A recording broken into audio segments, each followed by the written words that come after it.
मनोज जरांगेंच्या सर्व मागण्या मान्य झालेल्या आहेत असं चंद्रकांत पाटलांनी म्हटलंय। अल्टिमेटम न देता मागण्यांची अंमलबजावणी कशी होईल यासाठी प्रयत्न करावेत असं चंद्रकांत पाटलांनी म्हटलंय। तर ओबीसी आरक्षणाला कोणताही धक्का लागणार नाही असंही चंद्रकांत पाटलांनी स्पष्ट केलंय। भुजबळांसोबत बैठक घेऊन समजूत काढण्यात येईल असंही त्यांनी म्हटलंय।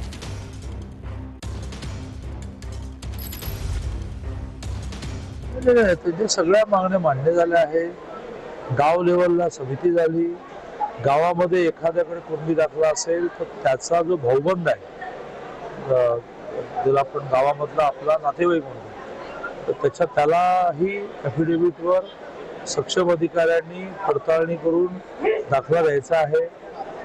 त्यामुळे मनोज जरांगे पाटलांनी आता सगळ्या मागण्या मान्य झाल्यामुळे त्याची अंमलबजावणी कशी होईल त्यावर लक्ष केंद्रित केलं पाहिजे। असं आहे की छगन भुजबळ हे खूप आधीपासून अनेक वर्ष ओबीसी समाजाचं नेतृत्व करतात, ओबीसी समाजासाठी भांडतात। त्यामुळे ते ताक सुद्धा फुंकून पित आहेत। त्यांची हळूहळू खात्री होत चालली की याच्यातून ओबीसीला काही धक्का लागत नाहीये।